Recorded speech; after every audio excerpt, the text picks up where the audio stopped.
Events and states of consciousness.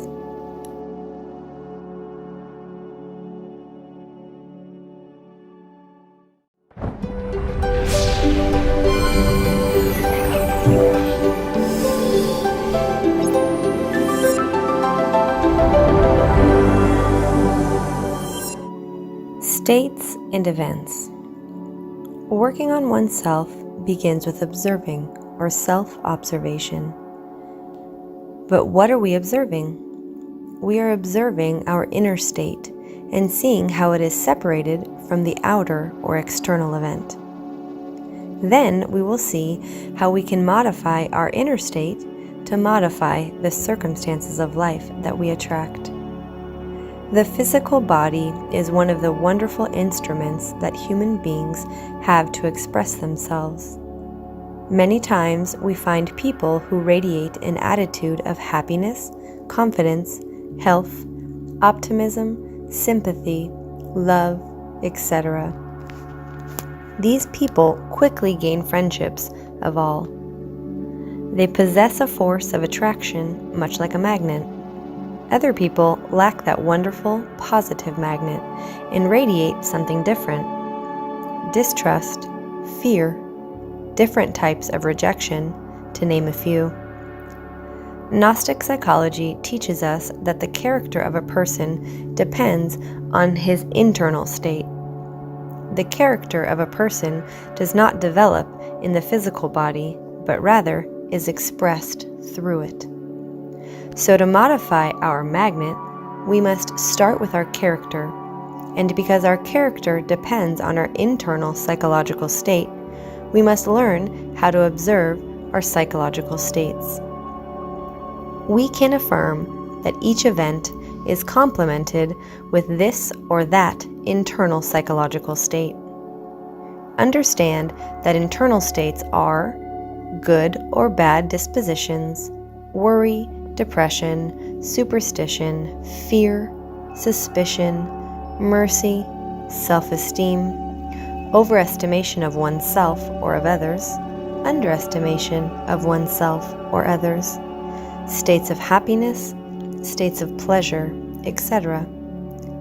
Often, when people review their lives, they think that it only consists of external events. We thought that if this or that event had happened to them, or not, then their lives would be better. If I had won the lottery, if I could tell you something, etc. They believe that if fortune had come to meet them, however, they lost the opportunity to be happy. They regret what they lost, they cry over what they hate, they complain when they remember their old mistakes and calamities. The ability to exist consciously depends exclusively on the quality of the inner states of the soul. Certainly, no matter how beautiful the external events of life are, if we are not in the proper internal state at those times, then the best moments can seem unimportant. It is rare to find someone who knows how to consciously combine their internal states with their external events. Those who learn to consciously combine external events with internal states march on the path to success. To correctly combine the internal states with the external events, it is to know how to live life intelligently. So if we want to observe ourselves, we must first differentiate between the outer events of practical life and the inner states of consciousness. Working on oneself refers to the various psychological states of consciousness.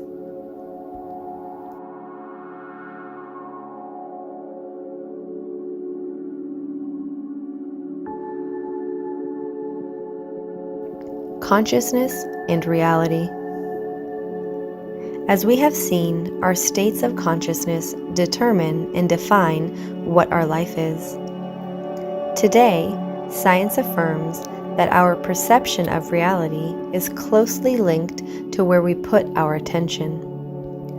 Only what we pay attention to seems real to us, while everything we ignore, no matter how important it may be, seems to fade into insignificance. For the moment, what we attend to is our reality. Each one of us chooses the way we attend to things, the universe in which we live, and the people we meet. But for most of us, this choice is unconscious, so it's not really a choice. By this, we mean that you create your reality, usually unconsciously, regardless of what you apparently want. One creates the reality of their life in relation to the state of consciousness they possess.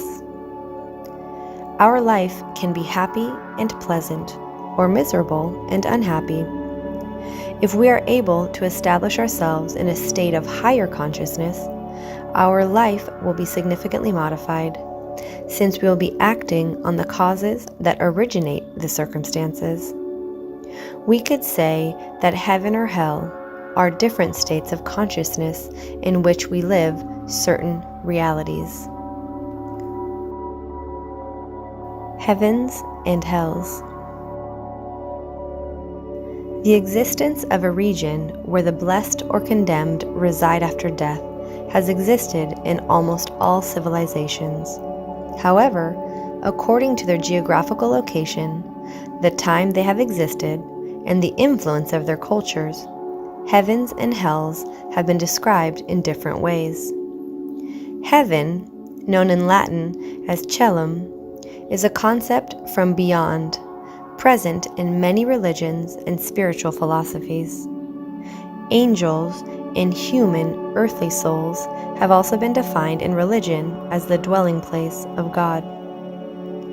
Heaven is usually interpreted as a place of eternal happiness.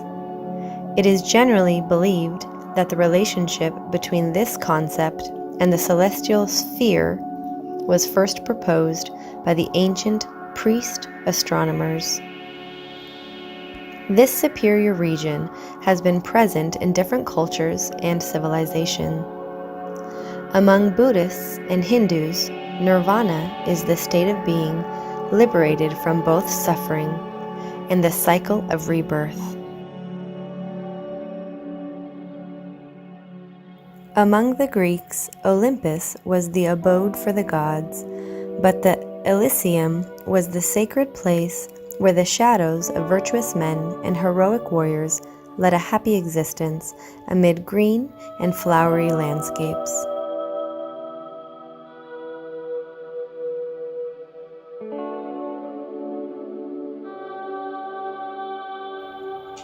In Norse mythology, Valhalla is the fortress where warriors go when they die in combat. It is located in the palace of Odin in Asgard, where the deceased warriors are welcomed by Bragi and driven by the Valkyries. The fields of Aru was the paradise where Osiris reigned, according to the Egyptian mythology. Avalon is the name of the legendary island of Celtic mythology, where, according to the legend, the apple trees give tasty fruits throughout the year and where 9 fairy queens inhabit. Hell is the place of uncontrollable, smoky and toxic flames, lakes of boiling oil, unbearable flaming storms, and unspeakable devils. However, it is also true that many descriptions of hell, both in the Judeo-Christian and Hindu-Buddhist traditions, include the intense cold and the eternal ice apart from the heat, and experiences of being crushed, squeezed, broken, dismembered, and punctured with sharp instruments, or forced to swallow repulsive, fiery liquids. The infernos, meaning inferior or subterranean, have been present in the ancient religions and cultures of humanity, receiving different names. The Avicii of the Hindustani, the Greek Tartarus, the Roman Avernus, the Duat of the Egyptians, the Niflheim of the Nordics, the Gehenna of the Jews, the kingdom of the Narakas of Hinduism, etc. Also, among the Maya, Xbalba is described in the Popol Vuh. This is the world ruled by the divinities of decease and death. This hell has its own location on earth and is at the entrance of a cave.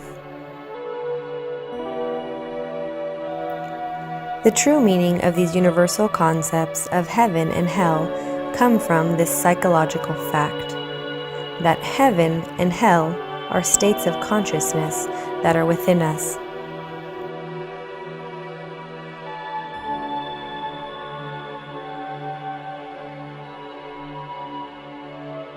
Heaven is a state of consciousness in which we experience wonderful, ecstatic, paradisiacal emotions, sensations, and thoughts, while hell is a state in which we experience the opposite: terror, anger, anguish, despair, storm, disgust, horror, and things of the like. The descriptions of these places in mythology and religious art are clearly external representations of inner experiences. Psychotics, characteristically, have and describe the same sensations and feelings as those attributed to the residents of hell in the classical theological literature of the East and West, including sensations of burning or intolerable feelings of burning throughout the body. To be crazy is to be in the state of consciousness marked by painful and tormenting feelings of despair and hopeless anguish, which are, after all, the characteristics of hell. There is, then, a close analogy between madness and hell. Since hell and heaven are states of consciousness, one can enter them from other states, dreams, for example, or states provoked by drugs. The nightmare is a dream of madness and hell.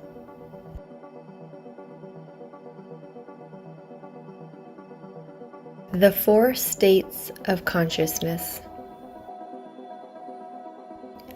Generally speaking, a person can know four states of consciousness, which in the Platonic school were known as Aikacia, Pistis, Dianoia, and Nous.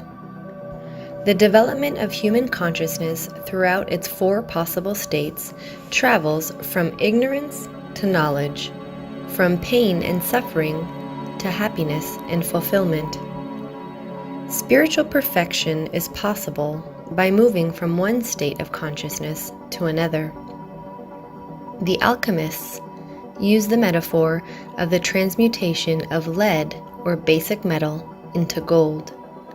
Lead is a symbol of dark, heavy, dense, and depressing states of consciousness.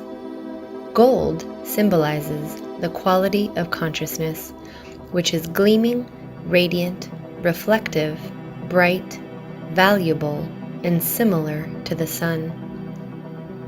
Plato illustrated his general theory of the knowledge of the four states of consciousness with the famous allegory of the cave in Book 7 of the Republic, in which he clearly teaches that the ascension of consciousness from its lower states to the superior is a progress of the level of knowledge.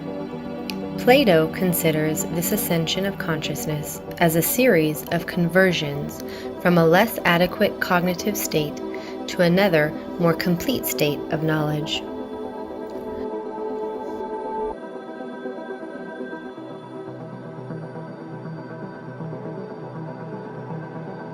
The first state of consciousness, Aikacia. It is the state of deep sleep, of ignorance that generates a barbarous, instinctive, and cruel behavior, which produces a kind of totally infrahuman state. It is the world of wars, of human cruelty, of the destructive pollution of life, etc. The state of deep sleep is the level of consciousness that we have each night while we sleep in our bed. We have already said that during the hours of physical rest, the psyche escapes from our body. Hence, during those hours, the ego wanders through the world of dreams with the consciousness asleep. This is why it is the lowest state of consciousness. The ego lingering outside the body at ease, but yet cannot do anything but dream. The intellectual animal living a painful and miserable life is divided between the common dream and the misnamed waking state, which is, unfortunately, nothing more than another form of dreaming. While the physical body sleeps in bed, the ego roams with the consciousness asleep, as a sleepwalker moving freely through the molecular world. The ego in the molecular world or region projects and lives its dreams without any logic, continuity, causes, or effects. All psychic functions work without any coordination, and subjective images appear and disappear, incoherent and vague. When the ego, wrapped in its lunar bodies, returns to the physical body, then comes the second state of consciousness, called the waking state, which in the end is simply another form of dreaming. The second state of consciousness, pistis. It is the state of beliefs and opinions. It is the world of preconceived notions, of sectarianism and fanaticism, of theories in which there is no kind of direct perception of truth. Pistis is the state of consciousness in which the common of humanity normally lives. When the ego returns to its physical body, the dreams continue inside. The so-called waking state is really daydreaming. When the sun rises, the stars are hidden, but they do not cease to exist. That's the way dreams are in the waking state. They continue secretly. They do not cease to exist.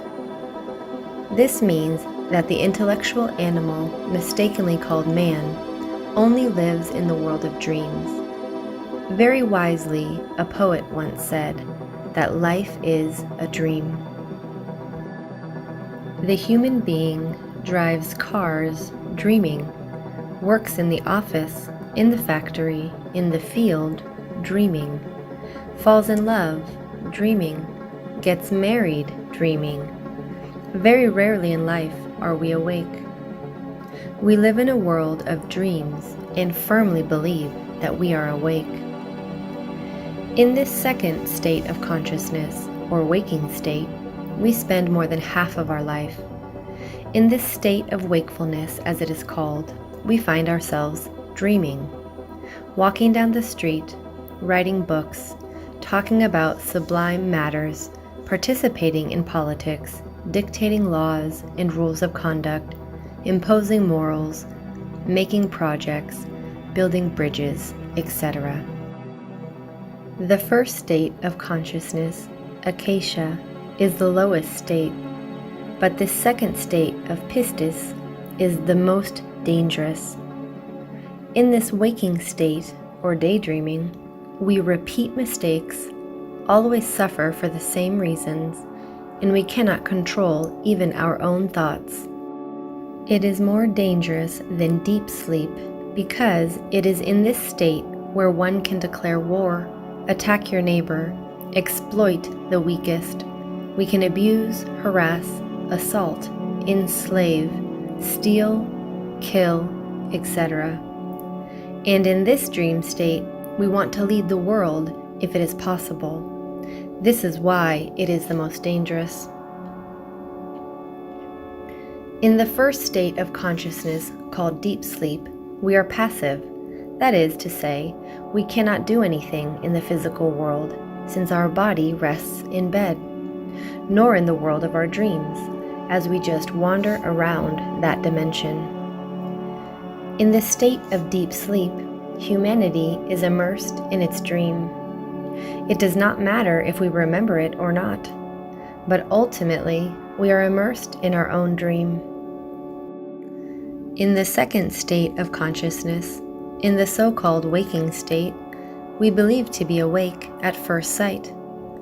This is a completely different state of consciousness. It seems logical to think that we are in a better situation than when we were asleep, that is, in the first state. But unfortunately, as we have seen, this state of consciousness is also a dream.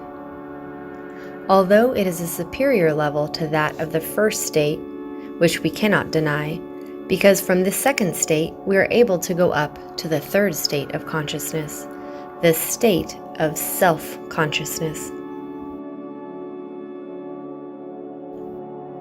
The third state of consciousness, dianoia.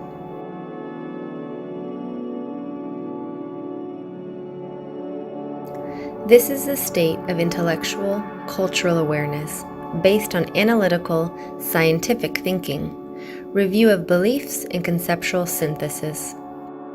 Dianoia generates a dianoetic thought that studies the inductive and deductive systems with the purpose of using them in a deep and clear way, studying the phenomena and establishing laws. This is where the analysis and conceptual synthesis occurs. This is where conscious thought begins to be introduced. It can be said, without exaggerating, that in the present age, the third state of consciousness does not appear in man for more than a very brief and very rare instant, without the ability to be prolonged, with the exception of special training.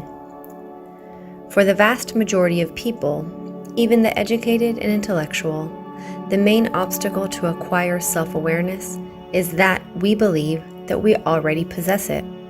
In other words, we are totally convinced that we already have an awareness of ourselves. We must move into this third state of consciousness in order to awaken. When one remembers oneself, one is not lost in identification. The third state of consciousness is the memory of self, or self-consciousness, or consciousness of one's own being. Whoever awakens then becomes self-aware and acquires self-consciousness. If all the people had their consciousness awake, the earth would be a paradise. There would be no wars. There would be no mine or yours. All of us would own everything, and we would live in a golden age. When one awakens consciousness, when one becomes self-conscious, when one acquires consciousness of self, that is when one really comes to know the truth about oneself.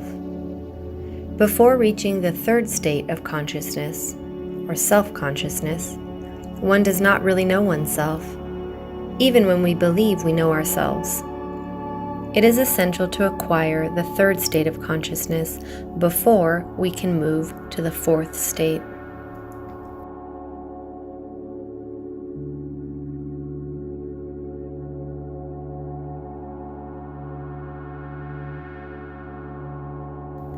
The fourth state of consciousness, nous.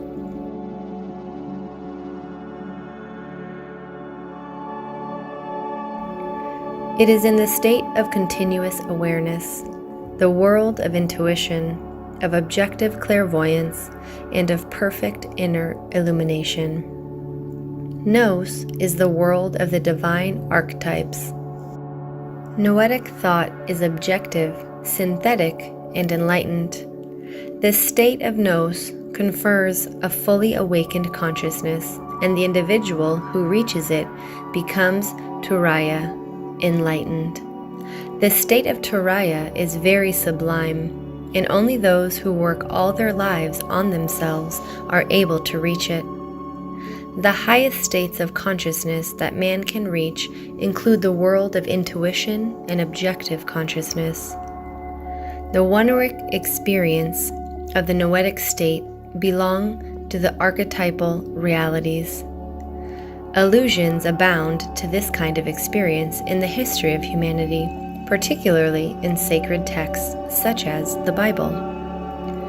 This process of ascent by the 4 possible states of consciousness is really a revolutionary process in the psychological structure of the individual. It is the revolution of consciousness. The 4th state of consciousness, the 4th floor of the house, is really powerful.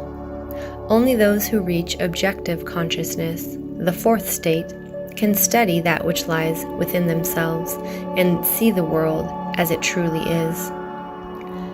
Whoever gravitates in the 4th state is beyond doubt an enlightened one, knowing by direct experience the mysteries of life and death, possessing great wisdom and enlightenment.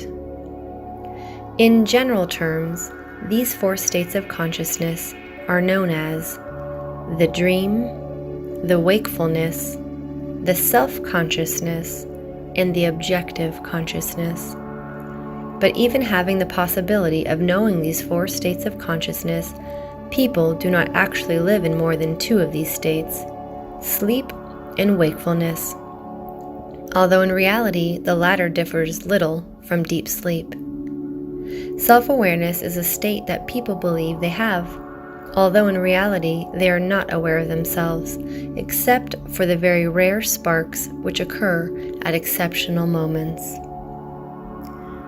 Carl Jung said, "Nobody is enlightened by fantasizing with figures of light, but by turning their own darkness into consciousness."